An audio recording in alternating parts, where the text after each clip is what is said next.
Welcome in to episode 283 of the Sources Say podcast, your go-to Kentucky basketball and recruiting podcast on the growing KSR Podcast Network, presented by Justice Dental. Today's show is a huge one, a monstrous one that we are very excited for, a breaking news edition of the show, as Big Z has officially been freed. It's one we've been waiting on for a very, very long time. But before we get started, a quick message from our friends at Justice Dental. Sources Say is presented by the great team at Justice Dental. Visit one of their two Lexington locations by scheduling an appointment online at justicedental.com or by calling or texting 859-543-0700. Dr. Thompson, Dr. Justice, and their team look forward to seeing you soon. I'm your host, Jack Pilgrim of Kentucky Sports Radio. Very, very, very, very, very happy to be joined for this breaking news edition of the show, alongside Sean Smith of Go Big Blue Country. Sean, how the heck are you? I am a lot better today than I was yesterday, and we've been waiting on this episode for a while now, haven't we? We got loud there for a while and then got quiet, but you know what? It's time to actually be loud and be loud in a positive way today. It was very frustrating because we literally just finished our show last night, and I sent a text to our group and said, well, I think Big Z's in. I think Kentucky got it figured out. And we're like, you're kidding me, right? Like, we just finished talking about Indiana-Kentucky series. We talked about Rajon Rondo. We talked about recruiting. We ramble for an hour and 15 minutes, trying to avoid, like, okay, things are working in a positive direction. People around the program want things quiet while they kind of get this thing over the finish line. I don't want to, I just want us to get there and then we can talk about it. But I would have appreciated more than 10 minutes after we get done before it starts really getting out there. And but yeah, Big Z has been freed, Sean. He has been admitted into the University of Kentucky, confirmed by the University of Kentucky. He is enrolled. He is expected to be here in the next couple of days, arriving in Lexington to start the workout process, join the team, as he has been so excited and impatiently waiting for so long, because he's, this is a teenage kid that wants to be around his teammates and play college basketball at the University of Kentucky. He wants to play for John Calipari. He wants to suit up alongside future pros, in a pro style environment that would hopefully kickstart him to become a pro at the NBA level. And yes, it's understandable why there was some restlessness among everybody with this and why they wanted to get this done and get this across the finish line so bad. And they did. They worked tirelessly to get this thing done. And we'll talk about some of the details, Sean, but undoubtedly a huge day for Big Blue Nation.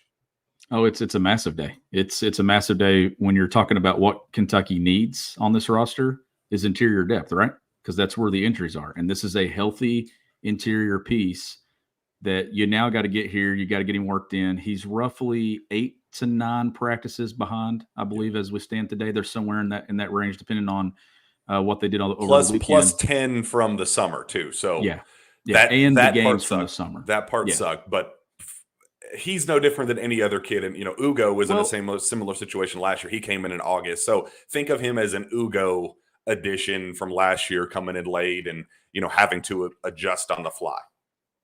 Yeah, and another thing too that really probably isn't going to be discussed very much is, other than just knowing the environment and knowing some things that they're doing, Aaron Bradshaw and Ugonna really don't have a significant step on him because they've not been on the court either. Like, you can be in this program, you can be watching and you can be waiting and observing and things, but there's something to be said about actually being out there on the floor. So that is kind of in the same ballpark. Like, none of them have been out there on the court, which is why it's important to get him here, get him out there. But just, this is the first step, right? This was the major hurdle to clear, and it's been cleared. A huge shout out to John Calipari and this coaching staff for, I'm going to throw out the word patient, because they had to be, but they didn't stop working. They didn't stop grinding to get this done. But also, let's give a shout out to Big Z too. I know that this has been something that has been frustrating for him for a bit now, Jack. And I mean, this is what, 5-6 weeks been ongoing. You've been trying to get this done, maybe a little longer. It's finally done.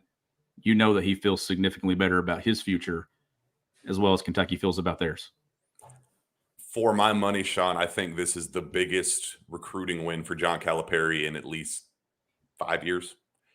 not because of the pure talent and what he is expected to bring to the table in year one, but just all of the obstacles and pushback that he had to overcome to get this thing across the finish line.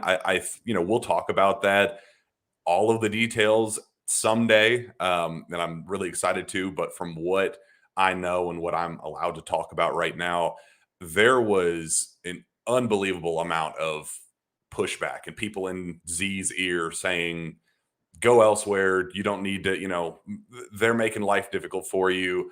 Why go through this process when we can get you in elsewhere without any pushback? And Kentucky heard all of that. They knew that there were other schools pushing for him and in his ear, trying up until, as of this past week. I know a couple shows ago when we talked about this last, that Kentucky had this mindset of, we're not losing this kid to another school. If he doesn't get cleared, you know what? It is what it is. We did our best to try to get this kid clear, but we're not going to lose him to another school. And there was this mindset internally that they were going to do whatever it took to get this kid across the finish line, even when, as of this last week, I think they thought it was going to be quieted down just a little bit, where they thought they won that battle of schools, the vultures kind of circling for him. And then they kind of resurfaced this past week and really got, and I think that's when the kind of, all right, we need to shut out the outside noise and really get to work and dig in on this and get this thing across the finish line. That's where a lot of that stuff came from, because right when they thought they had this in a position to, skip across the finish line, then they got more barricades and more barriers that they were not anticipating. And they just worked. Like this is a staff of dudes who just work, that said, you know what, I know that we have these hurdles. I know we have these adversities. I don't care. We're going to do whatever it takes to make this happen. And this was an all-in effort. This wasn't this wasn't just John Calipari. This wasn't just Orlando Antigua or Chuck Martin or Chin Coleman. This was everybody putting their heads together to say, what can we do to get this kid on campus and make an impact at the University of Kentucky? And they did that. I was told that he received the passing grade. It took a day and a half or so for review after he kind of got that last test in, and they got the passing score yesterday on Tuesday. And I was told everything else was in place leading up to this point, Sean, that they had the amateurism stuff in line. They had the other academic stuff in order, in terms of just normal grades and transcripts. The only hiccup that they were waiting on was this English proficiency exam. And he got that passing grade on Tuesday officially, and everything else just kind of fell into place immediately afterward. And that's why, once he got that go ahead, he's now on his way. Like he's coming the next couple of days. And it's big. Yeah, that's the most difficult part of this process is behind us now. Well, and you were talking there about, how big of a win this is in recruiting, and you had to do it twice. Right? You had to go the international route to get him. Then 3, 4 times, 5 times. Yeah, that's true. New it schools just keeps presenting going. us, yes. And the biggest side of it, though, is there was a negative PR hit there for a few weeks with Kentucky, right? With admissions fighting back and not admitting him. That was going to be a negative blow to what John Calipari wanted to do in recruiting, especially in the international pool of players. You're avoiding the major hit now in PR. It's done. It's cleared the hurdle. It's crazy. I sent you all a Facebook memory this week to the group about free Enes Kanter. 14 years ago, like this week, I posted free Enes. And it's like, wow, we're back in this situation again. Now, that was an eligibility thing. This was an admittance to the university. And now, Jack, like, what are the next things that have to be cleared to kind of get him here? Yeah, getting him here, getting him on the floor to practice, but to get him on the floor, exhibition now 3 weeks away from Friday. It's coming quickly. Regular season less than 5 weeks away. It's coming. Like it's go time. Kentucky is not concerned about the NCAA right now. They're not. That was concern number 4 or 5 on their list of concerns with this, about, getting this test done, losing him to another school. There were a lot of other things, other hiccups. This was like the least of their concerns, because UK compliance, how well they cross their T's and dot I's and don't mess with eligibility concerns. And This was something that I think compliance didn't take lightly either, and understood that you know, we're going to do whatever we need to do on our end to make sure that we're not going to deal with any NCAA hiccups that could potentially hurt us as a basketball program and as a university overall. So that stuff has already been taken care of on Kentucky's side. They got the amateurism stuff. That was obviously the biggest concern with getting a guy like Big Z. So I think the school knew that, the staff knew that when you were going to take on that type of commitment, you had to have all your ducks in a row to submit to the compliance office and say, okay, we understand what your concerns would be. Here are your answers. And presented the start to finish, documentation to say, oh yeah, he's totally in the clear. And once they got the academics in and the transcripts and all that stuff that couldn't be flagged by the NCAA, that was the easy part. The tough part was getting him admitted into the school with this English proficiency exam. But now that they're past that point, he has not been cleared by the NCAA. There are some fans asking about if he is officially cleared. He is not officially cleared by the NCAA, but I've been told that the expectation is that it's a formality that he is, that they have done everything leading up to this point to put him in position for it to be a quick review by the NCAA and just pass on, let him in. So I know there will be some fans that are concerned and go, oh, this is just going to be another Enes Kanter situation. The NCAA is going to kick the can down the road with him, blah, blah, blah, blah, blah. The school is really not anticipating any of that stuff. I think there's a lot of reason for optimism that the most difficult aspects of all of this are behind us now.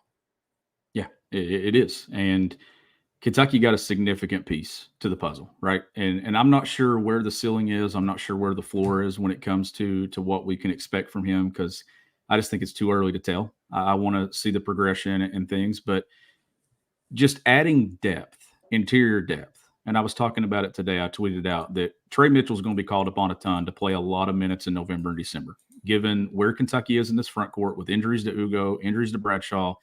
They're not going to rush those two guys back. They're going to bring them in slowly, add a little bit here and there. And when they see that they're healthy, they'll start adding more minutes to their game. Big Z has an opportunity here that he is healthy. If he just gets to campus and maybe absorbs some stuff and takes it all in, and needs to be a sponge, right? Needs to take in as much as he can. The communication has been there, Jack, for the last 4 or 5 weeks too, with keeping yourself in playing shape. And conditioning was the thing that there's probably no excuse for him to not be in shape when he gets here. Was probably the one thing that was maybe being passed along. I don't know that, but that seems to be probably the easiest part of this transition, is to be ready to roll. Now it's about adding those layers to the program and things that they're wanting to do offensively, things to do defensively. I think you'll have an opportunity to get some minutes there in the early part of the schedule, which will help him progress. But the overall thing here is it gives Kentucky some security at that spot. If you're an injury away, if you're rolling with just Ugo and Bradshaw, you're an injury away from being really, really thin again in the front court. Now you have bodies, you have interior depth. That was the one area that everyone was looking at and questioning Kentucky about. Do they have enough inside? This adds another body, a guy that is an elite rim protector that can space the floor offensively. You don't give up floor spacing to put him on the court. Like he will find a role. I just don't know how significant it'll be. And that is the other part of all of this, is it's fun to get excited about Big Z. He is a very exciting basketball player. He's entertaining. He does things that there aren't a lot of players on planet Earth that can do what Big Z does at his size, and the guard-like skills that he brings, and the shooting, and the passing vision, and he has a lot of really, really fun stuff to his game. But he's also very raw. He's young. He thinks he's a point guard at times and will turn the ball over and make some mistakes, and it will be, it will be a process for Big Z. However, enjoy that process. Like, I want fans to enjoy the maturity and the growth of Big Z. Don't come in expecting him to be a 20 and 10 type of guy and a superstar from day one because you looked at a 25-second highlight tape on YouTube and said, oh, well, he's clearly the next Porzingis or the next, fill in the blank. European sensation, overseas sensation. Be patient with him, but be excited about that patience. Understand that there's a lot to love about Big Z, and there's a reason why Cal did whatever it took to get this kid into the school. Like, this was a process up until yesterday that there were times, I mean, to say optimism waned at times, and the roller coaster ride of, yeah, we got him, it's a done deal, guaranteed. And then a week later saying, I think it's dead. Like, I think there's no chance that he's going to make it here. Back to, I mean, you guys listen to this show. I mean, it was a roller coaster ride, but there's a reason why Cal wanted to be on that ride. Like, there's a reason why he stuck through all the way up until October 4th to get to this point. It's because there's a lot of reasons, plenty of reasons to be excited about this kid's addition, but also be patient. Don't have unrealistic expectations about what he's going to be, especially from day one. No, I'm not expecting Big Z to be on the floor in crucial minutes when Kentucky plays Kansas at the Champions Classic here in about 6 weeks. That's not what I'm expecting. But what I am expecting is Kentucky's front court to have a period here in November and December where I think they're just going to try to tread water a little bit and try to keep their head above it. And you do some different things. There's going to be some guys that are called upon early in the season that they might not be called upon in January, February. Jordan Burks is a guy that we talked about yesterday on this show about how he's performing in early practice. He's going to have an opportunity here early, Jack, to maybe establish a role in November. And we'll see what he does with it. Like, he's going to play some minutes on the interior. He did that in Toronto. And then by the time you get to January, I think conference play actually starts late December. I know they play Missouri there late in part of the schedule of the month. But by the time you get to January, you're hopeful that Kentucky's healthy and guys are in shape and they're all up to speed, and you got conference play to kind of get things right before you get in the NCAA tournament. Like this, I say it every week. This is a marathon. It's not a sprint. Like, Kentucky's not trying to win the national championship on November 14th when they play Kansas. They're not trying to win the national title when they play Miami at Rupp on November 28th. It's a process. You want all these guys and all these pieces to be in order by January, but there are opportunities for some of those other guys that are maybe in between in November to maybe cement a role on this roster. And that's what you want. Yeah. And Jeremiah W. said he's way behind, he's further behind on practices, but he's also a year and a half older with a lot of international experience. That's good also point. Another part of it is, if you look at his numbers with SC Derby and some of the overseas numbers, they're not really flashy. He had a great outing at the FIBA U20 championships, but he was also a role guy playing alongside pros who are all old and experienced vets, playing overseas international basketball, and whether his on-court production, suffice then on the floor, what he was in practice overseas and battling against those guys will be an advantage to him once he comes over here playing alongside other 17 and 18-year-olds. So that is something that's underrated in all this. That is, yes, he is behind in American basketball in the University of Kentucky basketball under John Calipari with his current teammates. But overall, he's still, it's not like he's a kid that just picked up a basketball yesterday. Like, this is somebody that he's raw and has some frustrating parts to his game that they'll have to, iron out. But there's still a structure there and a base there that there's plenty to work with, especially early on if we need it with Bradshaw, Ugo, or whomever. And there wasn't a lot of layers to what Kentucky was doing offensively in Toronto. We know that they hadn't spent a ton of time on what they wanted to do defensively. We know what those practices and things were consisted of. It was a lot of random basketball, right? That they were talking about. He played in a style there that did similar things to what Kentucky was doing in Toronto with the way that they played the fives and the way that they used Trey Mitchell. And that is a style of basketball that you just insert yourself into. If you know how to play the game, you can thrive in it. You can make shots. You can put it on the deck. You can make passes in space and make plays in space. Rim protection is something you can't teach. That's just an instinct, and that's just a skill that he possesses. Like, that's not something that's going to have to be taught at this level of basketball. So I like the point that Jeremiah made there, though. I think that's a really, really good point. And two, when you get here and you get in those practices, I don't know what John Calipari's schedule looks like when it comes to the way that he's putting things in these early season practices. But I said last night that these are the most competitive ones.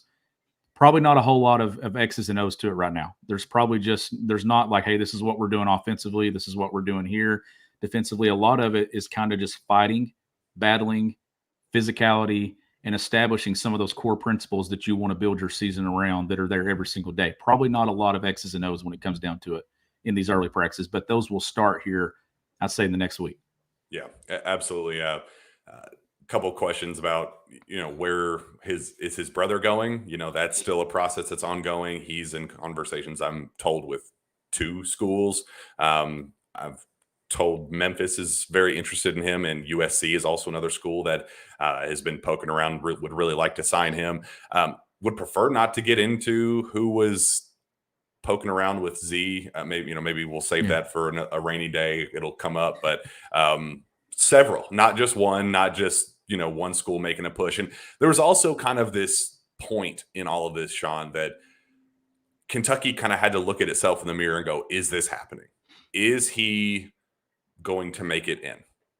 And if he's not going to make it in and he has to play college basketball elsewhere, where would he go? Where could he go that we would be comfortable sending him, where he's not a threat to us, where he's not so some of those conversations even happened at one point. Like, to say there were ups and downs with all of this and ebbs and flows would be such and that's why I said earlier to start the show that this was for my money, the biggest recruiting win for John Calipari in the last 5 years, because there's just so much that went into this, Sean, that there were so many outs for Kentucky. There were so many outs for Big Z where he could have absolutely just said, yeah, this is a waste of my time. I don't know why I'm even dealing with the red tape of all this. Let me just, back out of my commitment here and let me stay overseas, or let me play college basketball for fill in the blank school.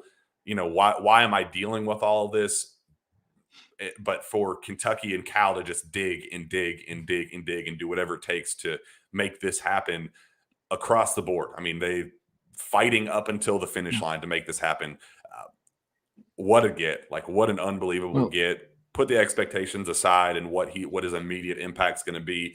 That's a debate for once he gets here and we see how he plays. And there's a conversation I think Jonathan Gavoni put out on with ESPN put out today that he's going to get here in the next couple of days, and his plan is to participate at Pro Day. So what a way to make introduce yourself to Big Blue Nation is, what can you be in front of every NBA team in the league and every NBA scout imaginable?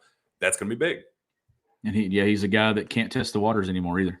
So like that's another thing here with him. So I don't know what the career at Kentucky will look like for him. I don't know how long it will be, if it'll be a year, if it'll be 2 years, but just getting him here, to me, the thing that was going to be the most disappointing was there was a possibility that we never would have got to see what he would have looked like, not just on this roster, but at Kentucky. And he has a game that there's a lot of reasons to be excited about, right? There's a reason that he's talked about as a possible guy in that NBA draft and in that upcoming draft or the next one, or wherever he fits in this game of basketball. But there's a lot to like about his game from a skill set level that transitions not only to college basketball, but to the professional ranks in the NBA. It would have been disappointing to know that there would be an opportunity here at the University of Kentucky for him to better himself and then get in that league, make a name for himself. And I'm glad now that we're at least going to get the opportunity to see what he does for this team, for himself, for the university. Can you imagine the reaction the first time that he comes out at Rupp Arena and gets introduced? I mean, do it at Big Blue Madness, man. You have to. And you need to make him the last guy in. That would be. Let it build and just let it pop. Because that's something that he needs to feel too. He needs to make it worth his while. Make all of this stuff that he went through to get to this point, make it worth his while. Make that one shock, that one jolt of energy, make the last month what I went through worthwhile. What I went through is worth it. Yep. And look, this is another thing to Cal too. Like, I know Cal's taken a lot of heat and a lot of criticism the last couple of years, but we know one thing about John Calipari. He is loyal and he sticks to his guys. And this was another case where John Calipari stuck with him And look, Jack, I mean, this is a head coach that is preparing for the most important season of his career, of his time at Kentucky. It's do or die time now in Lexington. You're recruiting 24 hard right now. You're all over the place recruiting. But at the same time, you've had your hands in this situation and you were kind of cuffed for a long period of time. And you were just doing whatever it took and whatever was right for the kid. Give a shout out to John Calipari for what he did and the staff and the patience that he showed and the persistence to get this thing done. I think something good is going to come out of this. I really do. And let me also make it abundantly clear that all of the stuff that we talked about with the test and why he failed the test to begin with and the red flags and all of the stuff that we got leading up to this point and why I pushed so hard to say that this kid needed accommodations that he was not getting and that was something the admissions office was not taking seriously enough. He got those accommodations for this final run of testing, and that was what moved the needle to get him a passing score. So, like, I didn't just throw that stuff out there. Like, it sucked because by acknowledging that, it also put something personal and about his private life out there. But it was also something to make it clear that, like, hey, this kid needs some help, and it would be really cool if people worked with him to let him reach his basketball dreams by coming to the University of Kentucky, coming to America to play college basketball for John Calipari at the University of Kentucky. Like, help him out a little bit. Like, this does not have to be difficult. This does not have to be a headbutting circus between the two sides. Work together and make this a positive thing. How unbelievably positive will it look like to the University of Kentucky if Big Z comes in and he's a standout student and he, represents international basketball unbelievably well over here and is a producer on the basketball floor? Like, the University of Kentucky can then use this as a, hey, look at how inclusive we are. Look at how welcoming we are to international students. And like, this could have been a let's work together to come up with a beautiful finish with this. But it became like this back and forth affair that was just so unnecessary. And when push came to shove, he got the accommodations necessary to get this passing score, and now he's coming. So it sucked having to kind of wiggle my way through that, and it was really uncomfortable talking about that. But at the end of the day, the kid got the accommodations that he needed, and he got a passing score. So if it made me look, in some type of way because of it, I'll take that if it means that he got the accommodations he needed and he gets to live out his dream at the University of Kentucky. I'm going to give major props to you too, because you and I've had a lot of conversations over the last 4 or 5 weeks, and a lot of conversations that were about an hour long before we would even go live on the show. And it was a lot of, we're doing this. I know we keep talking about it. I feel like I need to keep talking about it, but it was a tough situation for you too, to continue just to keep going and going.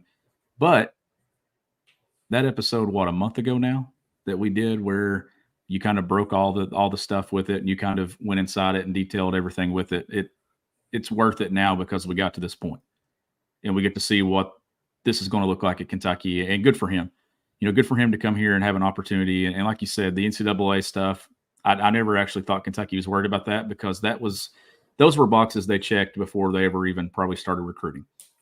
And that was like, there were some people that were going over my word, the misinformation stuff that the University of Kentucky put out and all that. Like, I went back and reread like my initial report about it, and I said that he had already been cleared by the NCAA, which was not accurate. So I will take that one. But my confidence to say that was on Kentucky, on the basketball side, saying that we have crossed all of the T's and dotted our I's in such a way that, like, it's a formality that he would do. And that I should have been more clear about that. He is not cleared by the NCAA quite yet, but nothing has changed from that day to today about the school's confidence, the program's confidence that he will be declared eligible by the NCAA without even, any pushback whatsoever. And that all of the background knowledge and complicated stuff about all of it was put out there for a reason. Like, we got to this finish line for a reason. And we, it's really cool to have some closure with this story in particular that is a positive one. It would have really sucked from a PR perspective to have to talk about why this kid didn't get in and why they were digging their heels and putting their foot down so bad on this situation in particular. It would have been so stupid. And I'm just glad that we don't ever have to figure that part out. You know, we now get to see the fruits of Cal's labor and the staff's labor for months and months and months to get to this point, to get him committed, to get him signed, to get him enrolled, and to get him on campus. We now get to see that the fruits of that labor in the form of him suiting up in a number 44 jersey at the University of Kentucky. That's all that I care about. Yep. And it's a huge thing for Kentucky's front court, considering Kentucky doesn't have a top 20 backcourt in college basketball. God, just some of the absolute garbage that gets put out there is just. That's what I'm saying. Like the hills that people are choosing to die on with this team, or I'm keeping receipts and I'm bookmarking things each day because I said it in our group this morning that Kentucky, I don't know where they'll be in the preseason AP poll. I don't know where they'll be in some of the others, but I'm saying somewhere between 14 to 20, I think will be the most likely landing spot in a lot of them. Some a little bit lower. I think it's fair if you want to question their health in the front court and availability and things, but choosing to say that youth is one of the things I'm not buying it. Like we saw what this team did offensively together. Again, Toronto, I know that's not the greatest competition, but you got to see with your own two eyes that this team just has it. They got some dogs and they have a team chemistry that I just don't think you can teach. And I think that's going to be the biggest thing with this team this year is the cohesiveness that you're going to see from day one to game 40. And on the flip side, Brian Robinson, 4-star pass rusher, just committed to the University of Kentucky while we're doing this show. So what a freaking morning. Like, what a week. Like, come on, man. This is what it's all topping it about. Off. Yeah, you're topping it off with Kentucky and Georgia here in a few days. And I mean, you know what Nick and Adam and everybody are doing over there on 11 personnel. You got that episode coming up. I mean, just like it's a great time to be a UK fan right now. It's a great time to be subscribed to this YouTube channel as well, because you don't find content like you find on this channel. Yeah, I like Chaka Cummings' reminder. It is 11:15 a.m. Have you smashed that like button? Over 200 of us haven't. Let's do it in honor of Big Z. There's 3:19 in here right now, and it is 11:19. And Big Z's making a thing of this, right? We went live one morning at like 8:45 when he committed, and then I have bags under my eyes right now because I'm exhausted. Oh, that's what I was just saying. Like, why couldn't we get this last night? Like, as we were talking, like, how fun would it have been? Like, as we're talking about Rondo and Indiana, the rivalry series, and we're like, oh no, oh yes, Big Z's in. Like, that would have been such a classic show. Like, oh man, that would have been awesome. But hey, instead we get two for the price of one. Instead of our listeners can get two shows within the span of like 12 hours at this point. So we appreciate all of our listeners. We wanted this one to be a brief, just breaking news edition of the show since we rambled for an hour plus last night. So if you missed that, go back and re-listen to that. We talk about the Indiana series getting renewed, the 4-year series there that starts at Rupp Arena in 2025.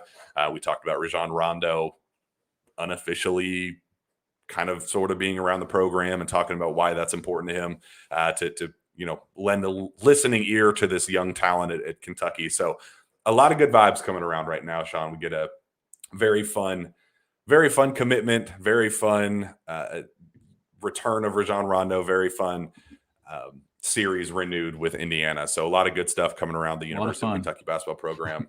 And we have Big Blue Madness, not this Friday, but next Friday. It's insane. It's insane. Can't wait. I have a child on the way that could really throw a wrench into those plans about when exactly I'm going to be taking my time off to hang out with little man. I hope to see you again, but we're making arrangements and plans. Yeah. So there will be shows no matter what. I may be out for a couple of weeks, but we will have shows. So just we'll have to adjust and on the fly because, unfortunately there isn't like a, hey, your baby is coming on X day at X time. So it could be today. It could be next Monday. We have no idea. So we're just kind of preparing accordingly. Everything's ready to roll. Got that go bag, got the nursery ready to go. It's it's time. So that's good thing you've got a ton of experience in situations where you really don't know when something's going to happen, right? Like, because how many times do we sit here and wait? Is it going to go now? Is it going to go now? And then it's something. So, but hey, this is a little bit different. I know you got your bags packed, you're ready to roll, and I'm excited for you. And we're welcoming another Wildcat into the world. Yeah, I should just come in with like the baby vest thing and have him with me when Big Z gets introduced at Big Blue Madness, and like have him experience BBN for the first time. Oh, that'd be sick. All right, let's get the heck out of here. Fun morning. I appreciate everybody jumping on with us this morning and celebrating a very, very big day with the official announcement that Big Z has been freed. Sean, where can fans find your work? You can follow me on Twitter at GBB Country. Find me on Twitter as well, at Jack Pilgrim KSR. Reach out to me via email, jpilgrim@KentuckySportsRadio.com. Subscribe on the KSR YouTube page. We got plenty of good content coming there. Basketball season is here. We will see you next time.